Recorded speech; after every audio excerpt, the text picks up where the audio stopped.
Ich habe 100 Tage Intervallfasten praktiziert. Ich habe definitiv mehr Energie. Ich kann nur noch ans Essen denken. Außerdem ist meine Haut besser. Ich halte das nicht aus. Aber seit kurzem schlafe ich durch.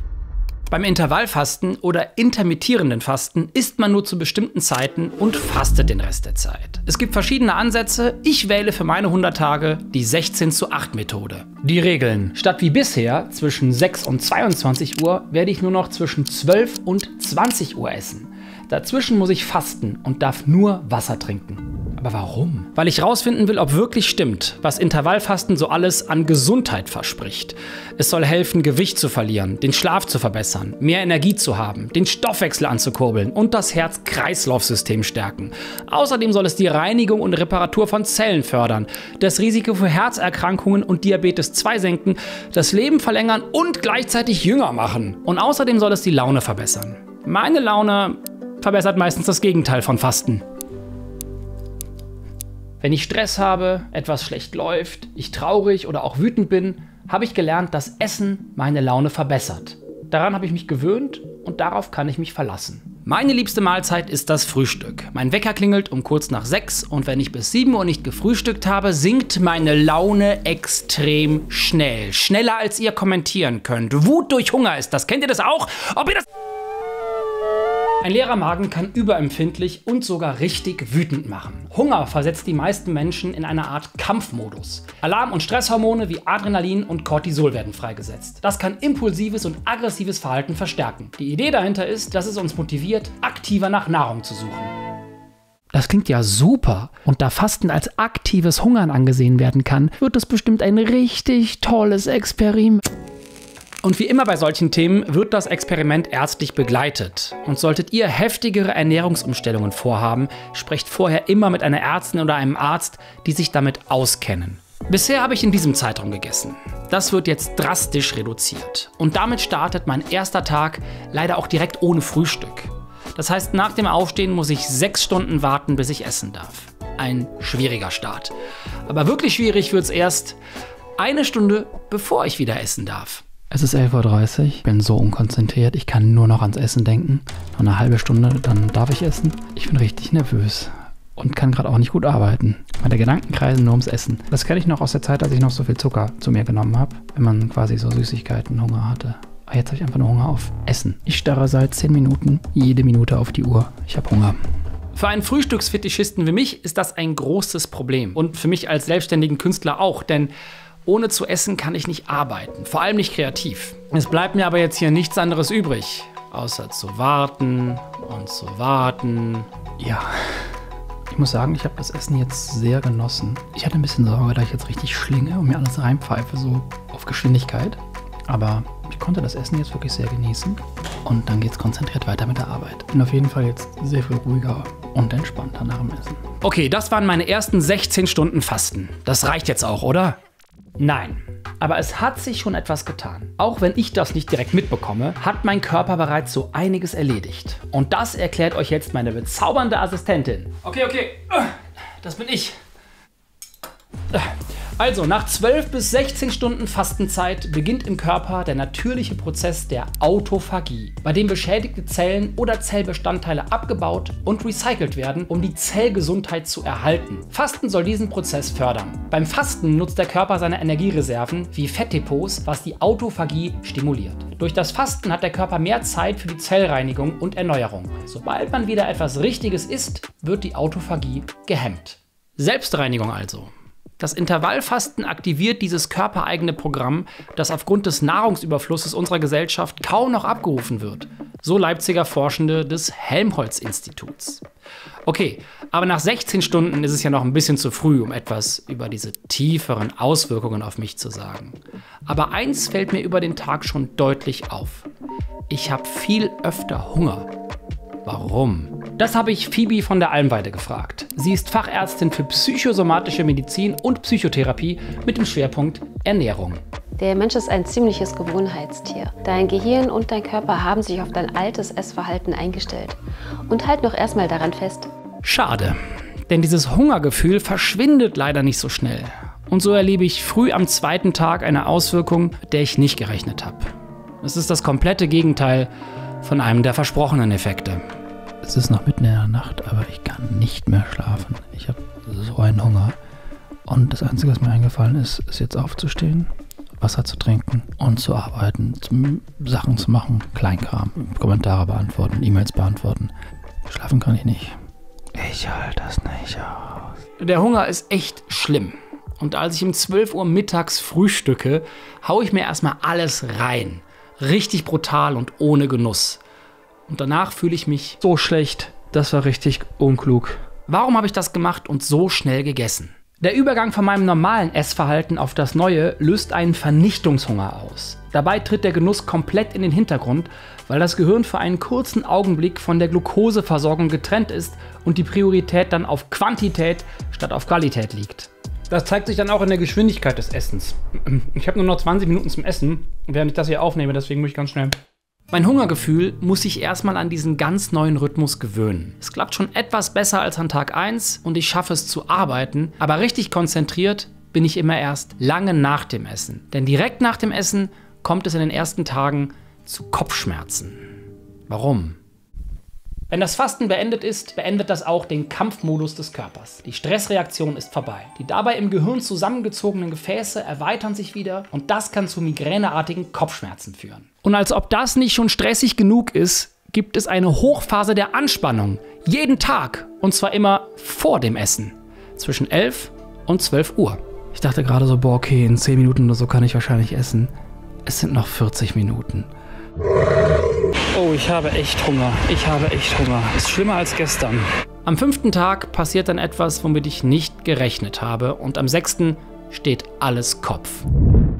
Aber vorher möchte ich eine Frage beantworten. Wie tracke ich eigentlich meine Fastenzeit und all die wichtigen Daten? Vor allem bei solch lang laufenden Experimenten bin ich immer froh, wenn ich eine gute Unterstützung habe. Und die hatte ich hier von Yazio. Für mich ist vor allem der kostenlose Fastentracker der App essentiell, der mich jeden Tag entspannt erinnert, wann ich essen kann und früh genug warnt, wann meine Essenszeit endet. Dadurch gehe ich nie mit Hunger ins Bett, sondern habe alles im Blick. Neben der klassischen 16:8 gibt es viele andere Methoden und du kannst auch ganz eigene Zeiten festlegen und den Tracker so konfigurieren, wie es am besten für dich passt. Aber Yazio kann noch viel mehr. Das ist eine App, die ideal ist zum Intervallfasten, kann aber auch Kalorien zählen, Fitness-Tracking und hat eine Menge Rezeptideen nach genau deiner Ernährungsform. Die Basisversion ist kostenlos und auf die werbefreie Pro-Version mit noch mehr Funktionen bekommt ihr über den Link in der Beschreibung 50% Rabatt auf ein Jahr Yazio Pro.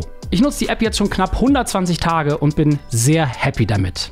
Alles eine Frage der Gewohnheiten sind schwer abzulegen. Sie laufen oft automatisch und unbewusst ab und sind tief in uns verwachsen.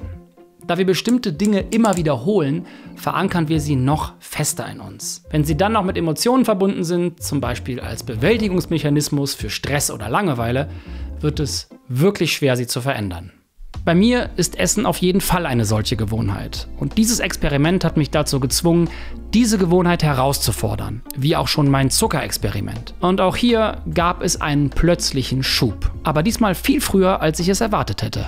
Ich komme gut voran und habe heute auf jeden Fall wesentlich bessere Laune als sonst. Seht ihr die Uhrzeit? Ich habe noch nichts gegessen.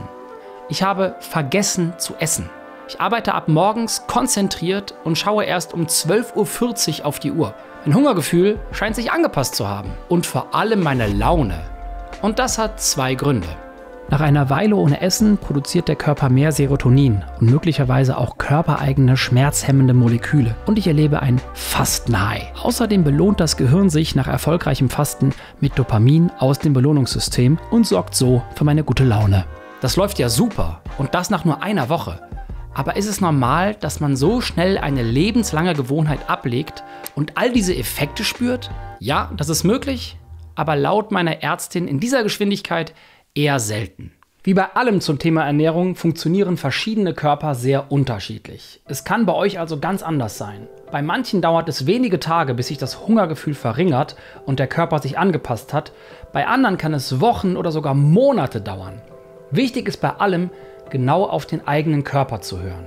Und solltet ihr zu einer dieser Gruppen gehören, lasst das Fasten bitte sein. Oder sprecht zumindest vorher mit einer Ärztin oder einem Arzt, wenn ihr es ausprobieren wollt. Ach ja, und Fastenstopp, wenn ihr krank seid oder ein Virus habt. Denn dann braucht das Immunsystem alle Kräfte, die es kriegen kann. Nachdem so viele Dinge bei mir so hervorragend gut funktionieren, gibt es einen Effekt, den ich weder erwartet habe, noch gut kontrollieren kann. Ich bekomme Aggressionsschübe. Ich habe mich in meinem Leben noch nie geprügelt, aber mein Kopf stellt sich aktuell immer wieder so Situationen vor, die dann komplett eskalieren und in denen ich dann kämpfen muss. Das ist echt verstörend. Also ich weiß nicht, warum mein Kopf sich dann so da reinsteigert in so ausgedachte Situationen. Was ist da los mit mir? Du bist hangry. Das genetisch fest programmierte Hungerverhalten und die ganzen Stresshormone wie Adrenalin, die können richtig aggressiv machen.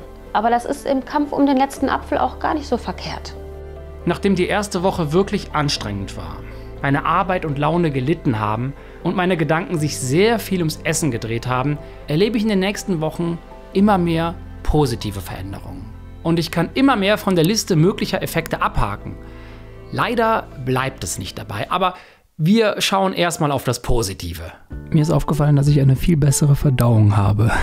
Also insgesamt geht alles schneller, läuft schneller ab. Es fühlt sich so viel besser an im Magen-Darm. Mir ist jetzt erst aufgefallen, dass ich sehr viel tiefer schlafe nachts. Normalerweise wache ich nachts bei jedem Lastwagen auf, der durch die Straße brettert. Aber seit kurzem schlafe ich durch. Ich habe definitiv mehr Energie. Außerdem ist meine Haut besser geworden. Das hatte ich zuletzt beim Zuckerverzicht. Und irgendwie auch weicher und glatter. Außerdem habe ich das Gefühl, es läuft jetzt richtig. Also die ersten 14 Tage, die waren auf jeden Fall das Schwerste. Nach 2 Wochen sieht es schon sehr gut aus. Wesentlich besser, als ich erwartet habe. Aber was ist eigentlich mit meinem Gewicht? Nach ungefähr einem Monat bemerke ich dann eine, wenn auch kleine, aber dafür nachhaltige Veränderung meines Gewichts. Aber liegt das wirklich am Intervallfasten alleine? Wer anfängt zu fasten, möchte meistens etwas ändern. Und ist die Tagesroutine erst einmal aufgebrochen, dann fallen andere Änderungen viel leichter. Im Grunde genommen wird der Haupteffekt jedoch sein, dass wir mit unserer alten Lebensweise gebrochen haben. Und genau so ist es. Die Konzentration auf Ernährung und die Beobachtung meines Körpers motivieren mich dazu, insgesamt gesünder zu leben. Ich möchte mich mehr bewegen, gesünder essen und merke, dass ich angefangen habe, insgesamt besser auf mich zu achten. Das passiert einfach so. Und das hat einen Effekt auf mein Gewicht. Und das passiert bei vielen Ernährungsumstellungen. Da man sich bewusst um seine Ernährung kümmert, dreht man auch bewusst oder unbewusst an mehreren Stellen. Und die Summe an Maßnahmen hat dann auf jeden Fall einen Effekt, obwohl man nur eine Sache ändern wollte. Und als der erste Monat geschafft ist und die Phase, die es braucht, sich an etwas Neues zu gewöhnen, hinter mir liegt, falle ich zurück. Was an diesem Tag passiert, überrascht mich doch sehr. Im 2. Monat erlebe ich erneut richtige Hungerattacken. Warum ist mein Morgenhunger wieder da? Ich hatte den schon überwunden. Das führt dazu, dass ich an mehreren Tagen sehr viel mehr esse als sonst. Vielleicht sogar mehr als vorher. Ich habe beruflich und privat sehr viel Stress und falle in alte Muster zurück.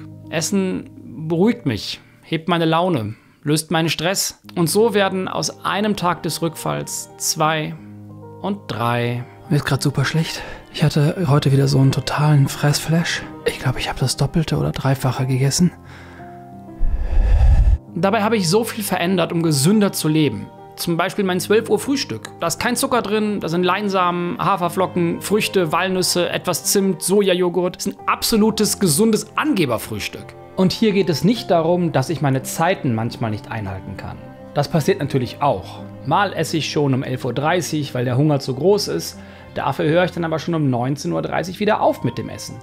Oder einmal konnte ich aufgrund von einer Bahnverspätung erst um 20:20 Uhr essen und habe also am nächsten Morgen erst um 12:20 Uhr wieder gegessen. Ich habe so gut ich konnte die 16 Stunden eingehalten, damit der Körper seinen Reinigungsprozess durchziehen kann. Aber gegen die Fressflashs vorzugehen, ist wesentlich schwieriger. Und innerlich weiß ich auch, warum ich diese Fressflashs habe. Und trotz dieser verbesserten Laune kommt das immer wieder durch. Und das hat damit zu tun, dass Dinge passieren, die einfach so einen krassen Stress auslösen, dass ich gerade nicht weiß, wie ich es aufgefangen bekomme. Und diese Rückfälle wirken sich nach einer Woche auch auf meine positiven Effekte aus. Zuerst auf den Schlaf, dann auf die Energie. Aber zum Glück weiß ich, wie ich das Problem angehen kann. Tatsächlich. Das Anerkennen der Probleme und der Überforderungen in einem Gespräch mit meiner Therapeutin hilft mir dabei, dem echten Grund schnell auf die Schliche zu kommen. Hinter diesen Fressflashs und der Wut und der Angst steckt in meinem Fall ein klarer Grund. Und zwar ein sehr persönlicher und familiärer, mit dem ich mich jetzt auseinandersetze. Denn all das Intervallfasten und gesund essen hilft mir nicht viel weiter, wenn mein Körper psychisch untergeht. Und wenn es einem schlecht geht, hilft doch das längere Leben nicht. Da fällt mir ein, was sagt eigentlich die Forschung zu diesen ganzen versprochenen Effekten? Gibt es da Beweise? Die bisherigen Studien zum intermittierenden Fasten umfassen hauptsächlich Frauen mittleren Alters aus wohlhabenden Ländern und dauerten höchstens 12 Monate. Langzeitfolgen und unerwünschte Effekte sind also noch nicht ausreichend erforscht. Beim Abnehmen hingegen hilft Intervallfasten genauso viel wie Kalorienzählen. Darauf weisen Studien von 2018 und 2022 hin. Okay, die Studienlage ist nicht ideal. Und was das längere Leben angeht, gab es hierzu bisher nur lebensverlängernde Experimente mit Nagetieren. Die sind auf Menschen nicht direkt übertragbar. Und viele der anderen Effekte sind von Mensch zu Mensch sehr unterschiedlich. Aber diese Effekte hier sind möglich. Und bevor ich euch zeige, welcher Effekt für mich am wichtigsten und nachhaltigsten ist, sprechen wir einmal kurz über das wichtige Thema. Entgegen vieler Vorurteile ist Übergewicht kein Eigenverschulden, sondern hat meist psychische oder genetische Ursachen oder auch Lebensumstände, die Übergewicht begünstigen. Jemandem mit Übergewicht zu sagen, dass er sich einfach mal zusammenreißen soll, ist also ziemlich unfair. Leider gibt es auch von Ärztinnen und Ärzten immer noch viele Vorurteile gegenüber Menschen mit Übergewicht. Patienten berichten mir, dass sie in Arztkontakten immer wieder auf ihr Übergewicht angesprochen werden und dass sie oft vorwürflich behandelt werden, weil sie immer noch nicht abgenommen haben. Psychische Komponenten sind quasi diätresistent. Wenn sich jemand nur durch Essen selbst beruhigen kann, was soll er da machen? Diese Patienten sind in Diäten sehr belastet und brechen die Diäten dann ab. 12:30 Uhr. Ich habe Bock auf Junkfood. Wieso auf einmal wieder? Heute ist wieder so ein Tag, wo ich nicht konzentriert arbeiten kann. Und ich glaube, es liegt daran, dass ich gestern Abend so schwer gegessen habe. Ich habe heute so einen brutalen Hunger. Ich habe noch 40 Minuten. Es ist so schwer an manchen Tagen bis 12 Uhr es auszuhalten. Jetzt muss ich auch noch so viel Treppen steigen gerade. Ich hab gleich so krass Hunger. Ich habe gerade 3-fache Portion Mittagessen gegessen, um sicherzugehen, dass ich später nicht Hunger kriege. Ich fühle mich auf jeden Fall besser, das kann ich so sagen. Und ich kann heute sagen, ich habe es geschafft. Ich habe jetzt seit 10 Tagen morgens keinen Hunger mehr gehabt. Ich glaube, ich habe es jetzt geschafft und es hat viel länger gedauert, als ich gedacht hätte. Ich muss ehrlich sagen, ich habe nicht mitbekommen, dass heute schon Tag 99 ist. Der für mich persönlich wichtigste Effekt dieses Experiments, der sehr viel tiefere Schlaf. Ich kann mich erinnern, dass ich als Kind so tief geschlafen habe, aber danach eigentlich nie mehr. Und das ist jetzt schon nochmal was Neues, von dem ich nicht gedacht hätte, dass es nochmal wiederkommt. Mir war auch nicht klar, dass es mir gefehlt hat. Und zweitens, ich genieße Essen jetzt mehr als sonst. Der tiefere Schlaf liegt eventuell daran, dass ich nicht mehr so spät esse und daher auch besser einschlafen kann. Der Genuss hat eventuell damit zu tun, dass ich jetzt wirklich Hunger habe, wenn ich esse. Und wenn man Hunger hat, schmeckt es meistens viel besser. Die Auseinandersetzung mit Ernährung hat aber auch dazu geführt, dass ich mehr von dem esse, was gesund ist und mir schmeckt. Trotzdem hat das Experiment einen ziemlichen Nachteil für mich, zu dem komme ich gleich. Ich werde weiter so essen und Intervallfasten. Und wenn ich mal einen Tag ausfallen lasse, ist es auch okay. Heute ist Tag 127 und an 2 Tagen habe ich schon wieder später essen müssen als geplant. Das hatte aber keine langfristigen Auswirkungen.